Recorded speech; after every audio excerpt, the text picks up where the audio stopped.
She told my cousin she was marrying me for money. It was recorded. I waited 3 days. Played it at dinner with her parents.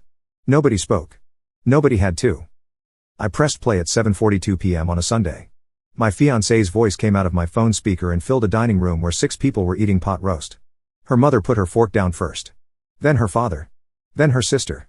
Then my mother. Then my cousin Yolanda, who already knew what was on the recording because she was the one who sent it to me.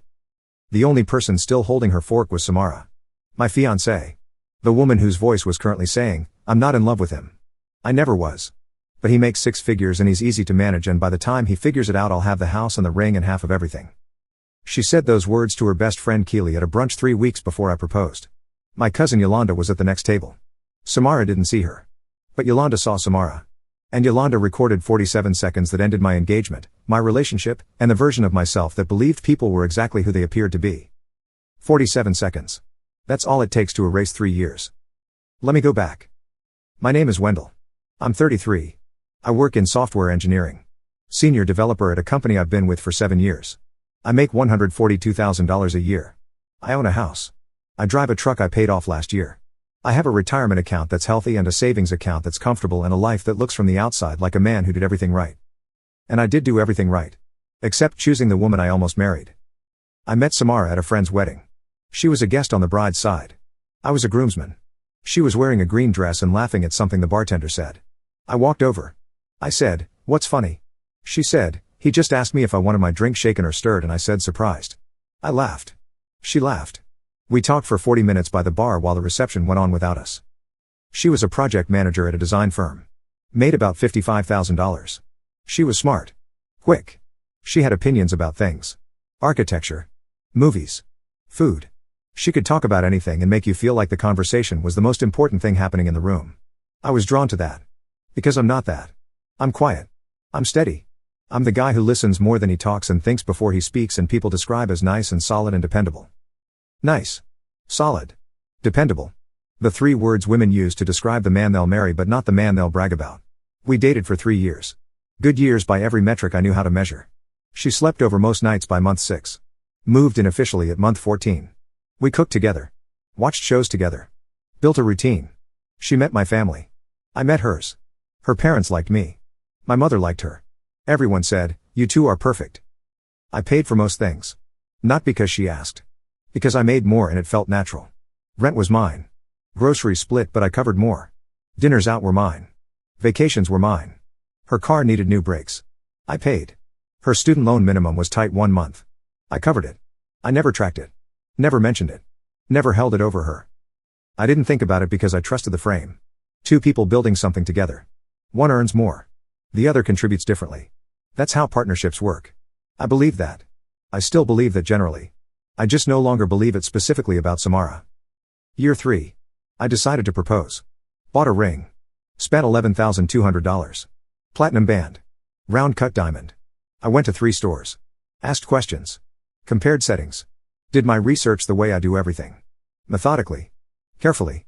I wanted it to be right because I thought she was right. I planned the proposal for a Saturday at the Botanical Garden where we had our first real date. I told my mother. Told my cousin Yolanda. Told her sister Renata so she could help coordinate getting Simara there without suspicion. Everyone was excited. Everyone was in. Everyone said, "It's about time." And then, 3 weeks before the proposal. On a Wednesday afternoon. Yolanda sent me a voice note. No text before it. No explanation. Just a voice note. 62 seconds. I was at work. In my office. I put in 1 earbud and pressed play. First 8 seconds were ambient noise. Restaurant sounds. Glasses clinking. Background chatter. Then Simara's voice. Clear. Close. Yolanda must have been at the next table. Maybe 1 booth over. Simara was talking to Keely. Her best friend since college. The person she told everything to. The person she apparently told this to. Simara said, "I'm not stupid. I know what I'm doing. Wendell is sweet and he's stable and he's going to propose soon. I can feel it. And when he does I'm saying yes. Not because I'm in love with him. I never was. Not really. He's fine. He's nice. But nice doesn't keep me up at night. Nice doesn't make my stomach flip. Nice is a good roommate with a credit score." Keely said something I couldn't make out. Muffled. Then Simara again. Simara said, "He makes 6 figures and he's easy to manage. That's not a bad life. That's a smart play. And by the time he figures it out, I'll have the house and the ring and half of everything. It's not like I'm hurting him. He's happy. He thinks we're great. Let him think that. It's easier for both of us. Then she laughed. Not a mean laugh. A casual laugh. The kind you do when you're telling your friend something you genuinely believe is reasonable. Something you've rationalized so completely that it doesn't even feel like a confession. It feels like common sense. 47 seconds of audio. 47 seconds that contain more truth than 3 years of living together. I took the earbud out. I sat in my office chair. I didn't move for 7 minutes. I know because I looked at the clock when I pressed play and I looked at it again when I finally blinked. He's a good roommate with a credit score. I texted Yolanda. I said, "Where were you when this happened?" She said, "I was at the same restaurant. I was 3 feet away." She didn't see me. "Wendell, I'm so sorry. I didn't know if I should send it. I sat on it for 2 days. But you're about to propose and I couldn't let you do it without hearing that." 2 days. Yolanda held that recording for 2 days, wrestling with whether to send it. That tells you what Yolanda is. Loyal. Honest. The kind of person who delivers a wound because leaving you blind would be worse. I said, "Thank you. Don't tell anyone. I need a few days." She said, "Whatever you need." 3 days. I gave myself 3 days. Not to grieve. Not to process. To plan. Day 1. Wednesday night. I went home. Simara was on the couch. She said, "Hey babe. How was work?" I said, "Long." She said, "I ordered Thai." I said, "Sounds good." I sat next to her. I ate Thai food. I watched a show. I laughed when she laughed. I put my arm around her when she leaned into me. And inside I was running calculations. 3 years. What had she cost me? Not emotionally. Financially. Rent she never paid. Groceries I covered. Dinners. Vacations. Her car brakes. Her student loan payment. Birthday gifts. Christmas gifts. Anniversary trips. The $11,200 ring currently hidden in my closet inside a pair of winter boots. I ran the numbers later that night. After she fell asleep. On a spreadsheet. On my work laptop, because the irony of using a spreadsheet to audit my own relationship felt appropriate. Rough total. Over 3 years. I'd spent approximately $47,000 more than I would have as a single person. That's not her share of bills. That's the excess. The amount above and beyond a fair split. The cost of being nice and solid and dependable and easy to manage. $47,000 to be someone's financial strategy disguised as a relationship. Day 2. Thursday. I went to work. Came home. Normal. She cooked dinner this time. Pasta. She said, "I tried that recipe you bookmarked." I said, "It's great." She said, "I know we've been busy, but we should plan a weekend trip soon. Just us. Just us. A weekend trip. Funded by me. Enjoyed by her. Added to the Instagram grid as proof that we were happy. Every trip. Every dinner. Every gift. It was all content for a performance I didn't know I was starring in. I smiled. I said, "That sounds perfect. Let's look at places this weekend." Thursday night. I called her parents. Roger and Maxine. I said, "Hey, I was hoping to have you over for dinner on Sunday." I said I wanted to do something nice for the family. Something intimate. Her parents. Her sister Renata. My mother. Yolanda. Roger said, "That sounds wonderful, Wendell.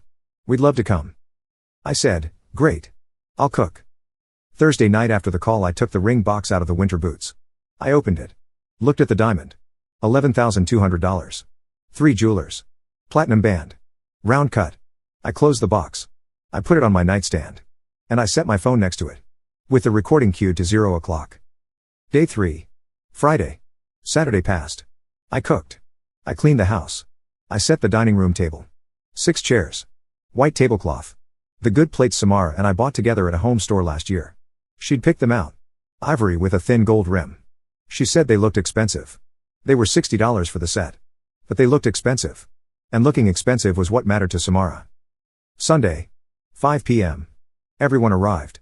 Roger and Maxine first. Then Renata. Then my mother. Then Yolanda. Simara was in the kitchen finishing the salad. She came out when the doorbell rang. She hugged her parents. She hugged Renata. She hugged my mother. She waved at Yolanda. Yolanda looked at me when Simara wasn't watching. A look that said, "Are you sure?" I gave a small nod. She sat down. Dinner. I'd made pot roast. Simara's father's favorite. I knew that because I paid attention. Because I was the kind of partner who remembered what people liked.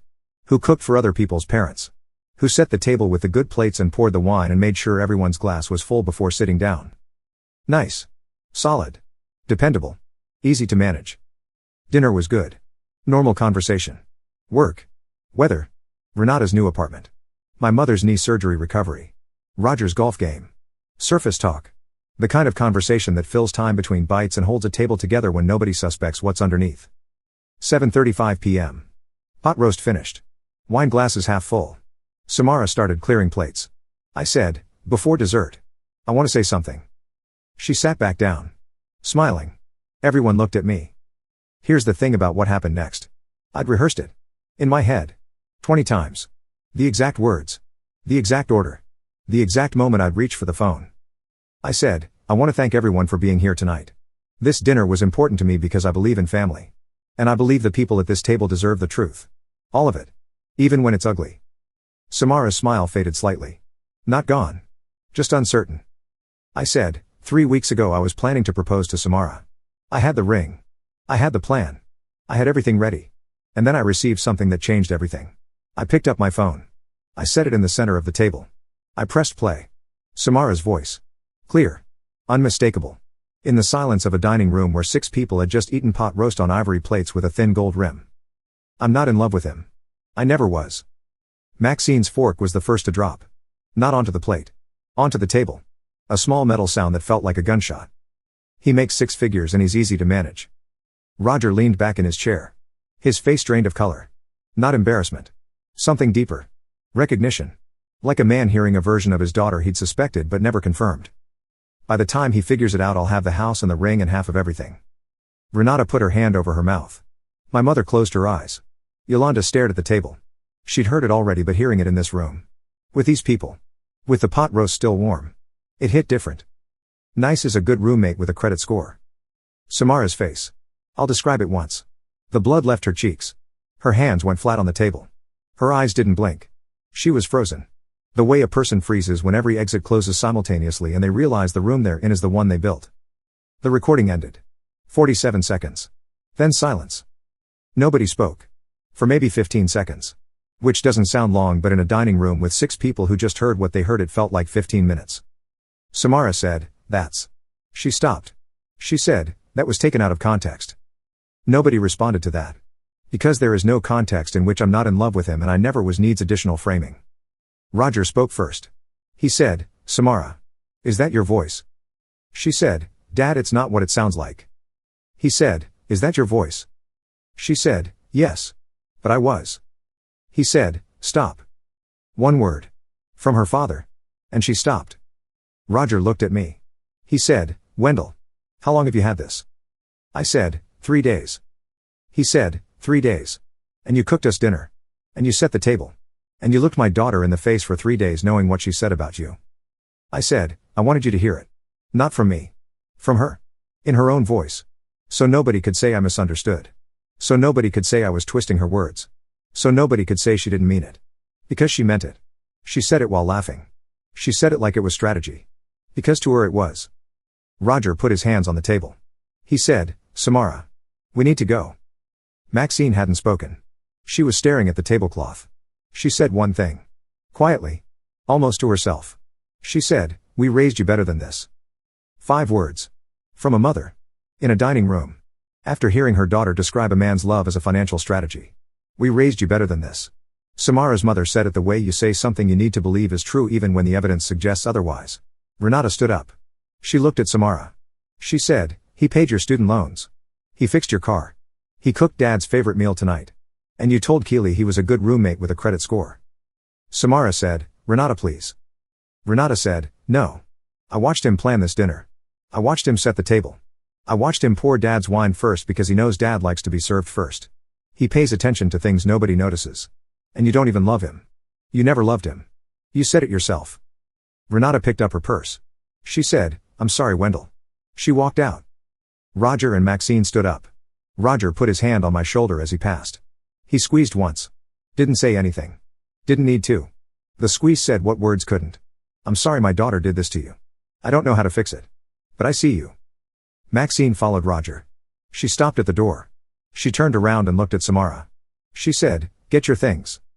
Simara said, Mom, I live here. Maxine said, no. You don't. Not after this. They left. The front door closed. My mother was still at the table. Yolanda was still at the table. Simara was still at the table. 3 women. One who was always on my side. One who gave me the truth. And one who never gave me anything real. My mother stood up. She walked to my side of the table. She put her hand on my head. The way she did when I was a kid and I was upset and she didn't have words. Just her hand on my head. Then she said, "I'll be in the car. Take your time." She left. Yolanda stood up.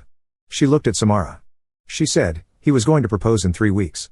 At the botanical garden. He spent $11,200 on a ring. He went to 3 stores. He asked his mother for your ring size. He asked Renata for help. He was going to build the rest of his life around you. And you were building an exit strategy." Yolanda picked up her bag. She looked at me. She said, "You good?" I said, "I'm good." She left. 2 people in the dining room. Me and Simara. Pot roast plates. Wine glasses. Ivory plates with thin gold rims. A phone in the center of the table. A ring box on the kitchen counter where I'd left it before dinner. In plain sight. She hadn't noticed it. Because she wasn't looking for it. Because the proposal was something she was waiting to receive. Not something she was invested in giving back. Simara said, "Wendell. I can explain." I said, "You already did." For 47 seconds. To Keely. At a restaurant where you didn't know anyone was listening. She said, "I was venting. I didn't mean it. People say things they don't mean when they're talking to friends." I said, "You said you were never in love with me. Is that venting?" She was quiet. I said, "You said I was easy to manage. Is that venting?" Quiet. I said, "You said by the time I figured it out you'd have the house and the ring and half of everything. Is that a plan or is that venting?" She said, "Wendell, please. I do love you. I know it doesn't sound like it on that recording, but I do. I love who you are.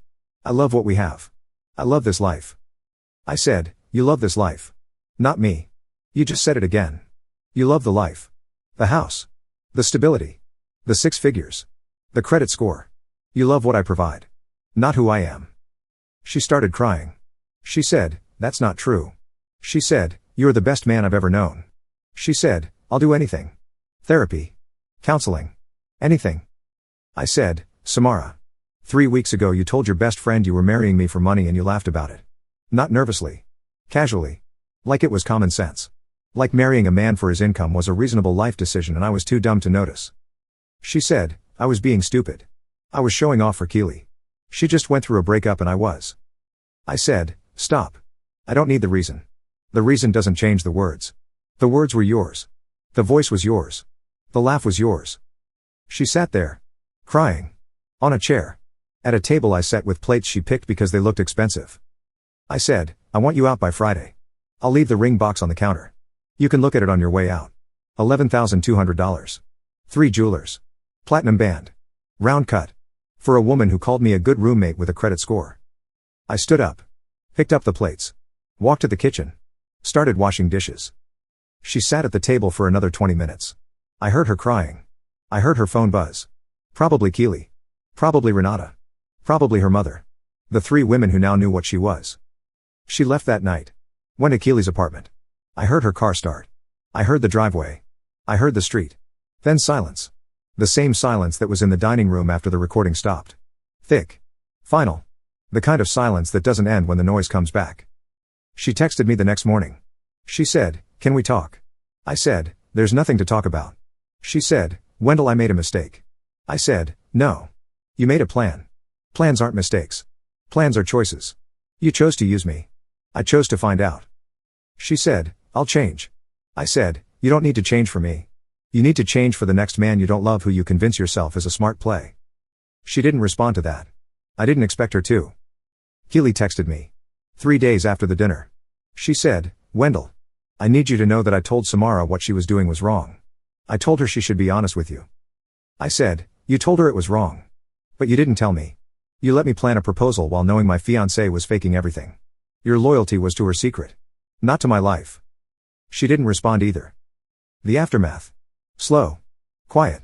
The way all real destruction is. Simara moved into Keely's apartment.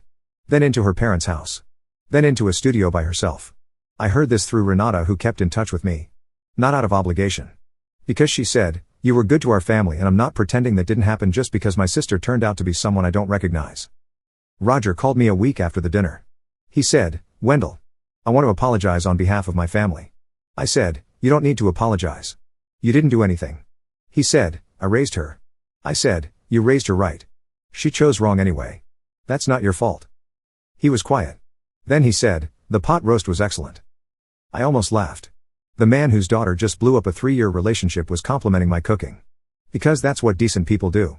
They hold on to the small real things when the big fake things collapse. I said, thank you, Roger. He said, you're welcome at our table anytime. With or without my daughter. I mean that.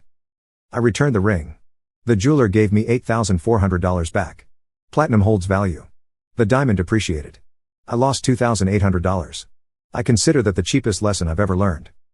Simara tried one more time. A letter. Handwritten. Slid under my front door 3 weeks after she moved out. 3 pages. Single-spaced. She said she was in therapy. She said she was examining why she treated love like a transaction. She said she'd never forgive herself for what she said at that brunch. She said the recording didn't capture who she really was. I read it once. Then I put it in the same drawer where I keep receipts. Because that's what it was. A receipt. Documentation of someone trying to return a product they already damaged. I didn't write back. There was nothing to write. The recording said everything. And nobody at that dinner table needed further explanation. My mother asked me a month later. She said, how are you really doing? I said, I'm fine. She said, Wendell. You set a table. You cooked a roast. You poured the wine. You pressed play and you watched 6 people hear the worst thing they've ever heard about someone they love. You were the calmest person in the room. That scares me. I said, it shouldn't scare you. I'm not angry. I was never angry. I was informed. And I responded to information the way I respond to everything. With a plan. She said, the plan was the dinner. I said, the plan was the truth. The dinner was the delivery method. She looked at me. She said, you're your father's son. I said, I know. She said, that's not entirely a compliment. I said, I know that too. 6 months later. I'm single. The house is mine. Biscuit is mine. Biscuit was always mine. He knew it before anyone else did. Dogs know who feeds them. Dogs know who walks them at 6 a.m. Dogs know who's real. I still drive the truck. I still work the job. I still make the salary. The difference is nobody's calling it a strategy anymore. Nobody's laughing about it at brunch. Nobody's telling their friend I'm a good roommate with a credit score.